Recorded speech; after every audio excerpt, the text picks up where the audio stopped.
Welcome to News for the News List. I'm Tim Black. News for the News List, the news you need just the way you want it. All right, guys, we are not at war. I know what you're thinking. What the fuck is going on in Iran?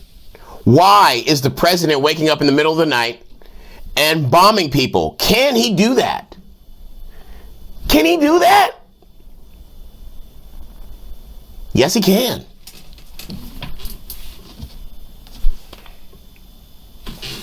Yes. Yo, Donald Trump can just wake up in the middle of the night and say, I want to bomb somebody. I want to do a drone strike. He can do that. Yes. Article 2 of the Constitution gives the president explicit rights to do to launch military action without immediate Congress approval. He can get a wild hair up his ass and be like, fuck him. And that's the kind of power that the president has. Everybody is saying, you can't do that. You can't do that. No, you can. He can. And then you got to wonder, why are we involved? Why are we involved? What happens that makes us want to be involved in whatever the fuck they got going on over there? We all know the answer. O-I-L. Oil. Okay? That's what we want. That's what we've always wanted. If anybody tells you anything different, then they are absolutely incorrect. And you have to wonder how much oil is actually over there and how much money are people making off of this natural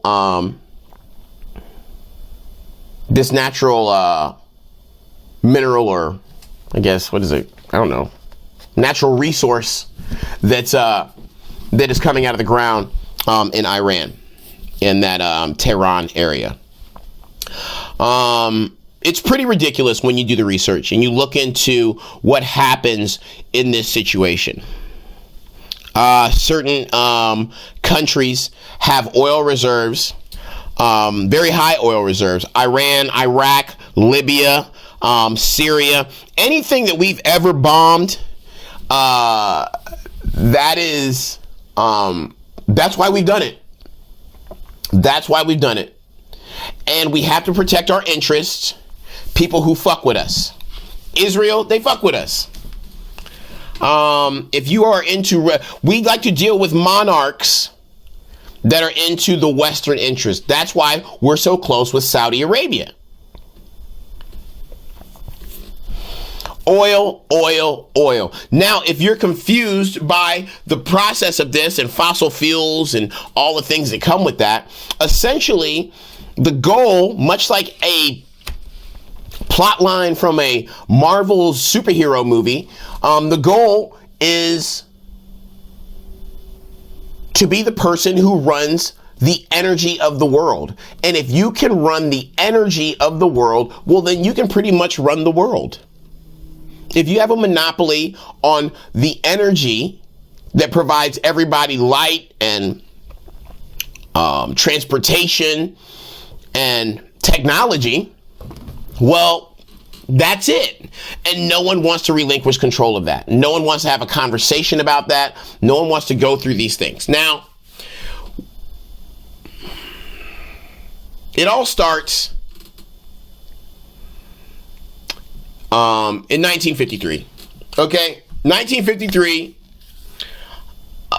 Iran says, we're going to nationalize our oil. We're going to nationalize our natural resources. Mexico did it. Libya did it. And several other countries did it. And what it means to nationalize your oil, it means that you would use the natural resources from your country to provide for the people of your country, whether it be infrastructure, programs, roads, and all the other things that come with running a country. Making sure your agriculture is great. You have all of this money that you can make help your people. Those people down there, everybody can do it. Now, to a certain extent, there is a mini nationalization of oil in Alaska. If you move to Alaska, as a resident of Alaska, you get a dividend check because you occupy the space where this natural resource comes from. So you occupy that space where this natural resource comes from. Therefore, you profit on it. You pay money in it. You work this land. This is part of what you have. So essentially, that's kind of what nationalization is. Now, nationalization has, I want to say that Argentina tried it. Almost a lot of countries have tried it. Most have failed. What happens when you try to nationalize your oil reserves and things like that, it goes really well at first. And then because there's so much money and so much power involved in this situation, these countries fall, they get corrupt. There's too much temptation. And somewhere, somehow, the people who are supposed to be getting helped get lost in the wayside. So we have to understand that. The U.S. and the United Kingdom did not feel as though they even wanted to get there. In 1953, they orchestrated a coup. If you're not sure what a coup is, it is the process of overthrowing a government. Some people think they know what a coup is. A coup d'etat is what they call it. But a coup, C-O-U-P, is when you are trying to overthrow a government. Okay? Change the head of government for your best interests. With force, by the way. With force. A democratically elected official, I'm not even going to try to say his name, I'll put it up on the screen, was removed from office in 1953, and that was orchestrated by the U.S. and the U.K. so that they would not nationalize the oil. And in that, everything kind of changed for Iran. And Iran took that as an affront. Like, fuck you guys. Since 1953, since we walked into their country, got their elected official off his seat and started our own program, for 26 years they've been holding a grudge. So then Khomeini comes in like 1979. Yeah, 1979, somewhere around there. And Ayatollah Khomeini. Because I remember, if you're an 80s kid, you remember the Ayatollah Khomeini like coming in, and it was such a thing. You only saw his face anytime you saw the news in reference to that. You also heard things like the Iran-Contra situation. You also, the Iran-Contra affair, or the Iran and Iraq war. You know what I'm saying? 1980 to 1988. This shit has been going on for a long time. And it's also we can get the best price on gas.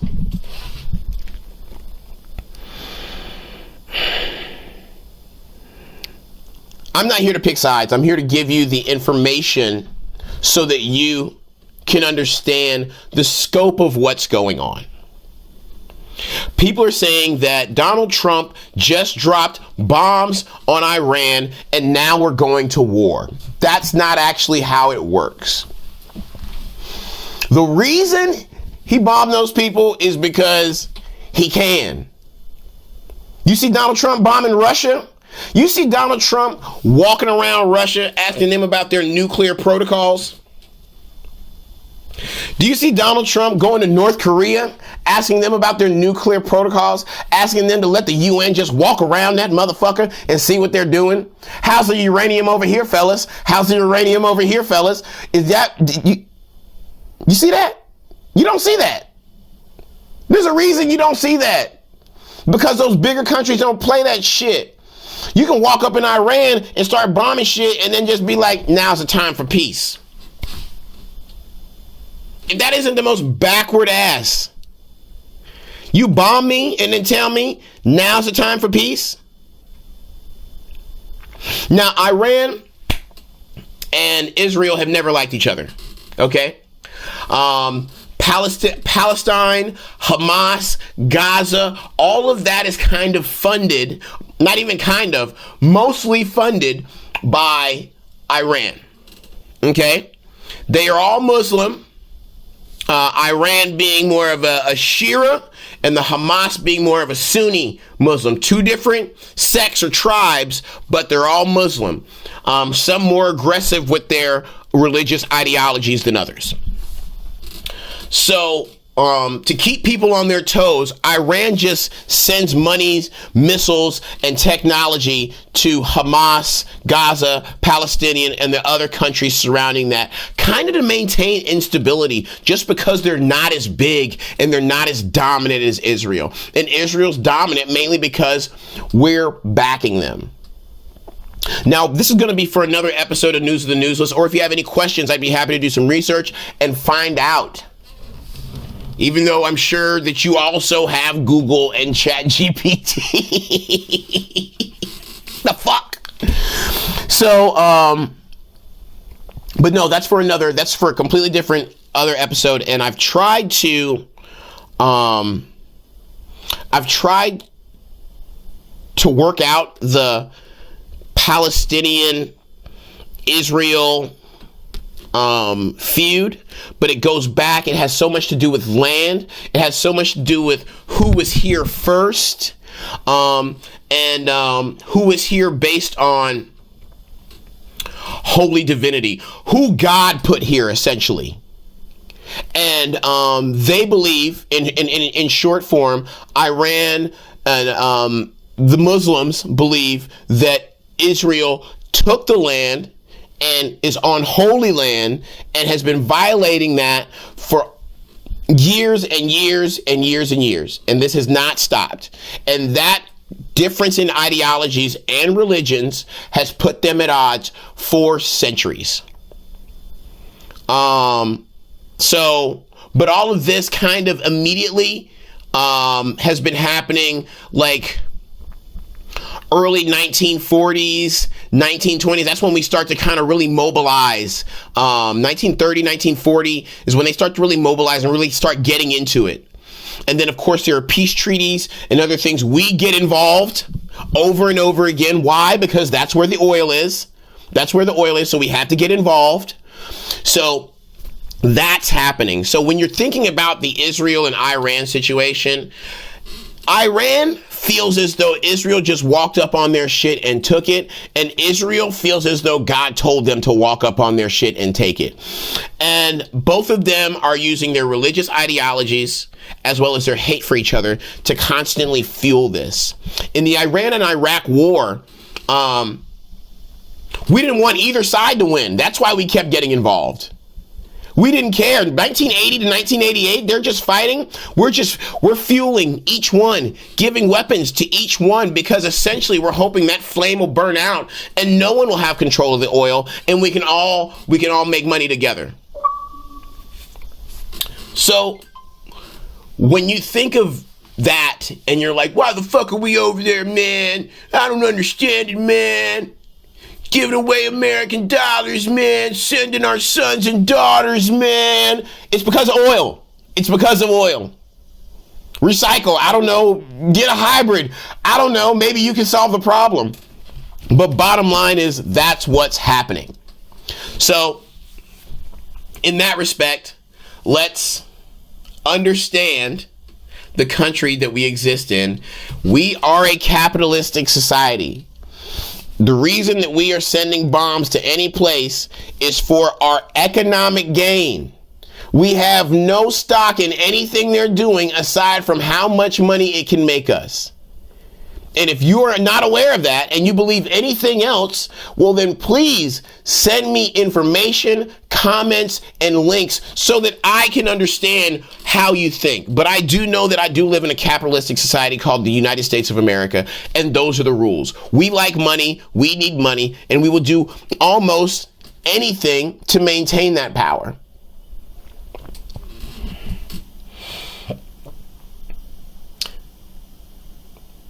Do you understand what's going on.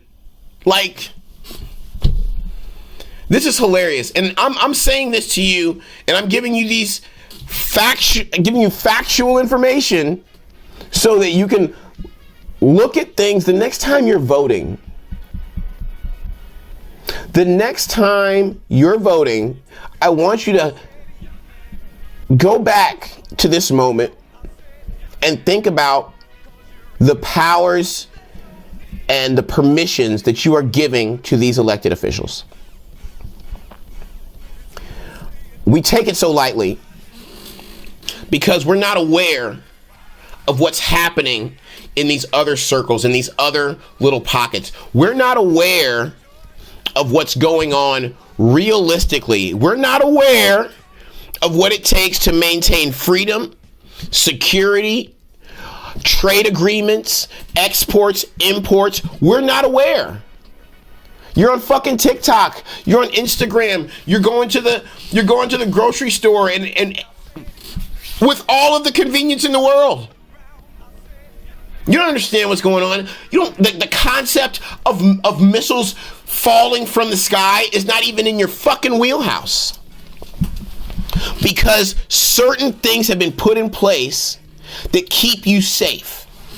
And as a child of the military, I hold that very dear. I think that is something that people really do take for granted. And now, I'm not to the point where I'm like, love it or leave it, brother. You know, if you don't like it, get the hell up. I'm not there.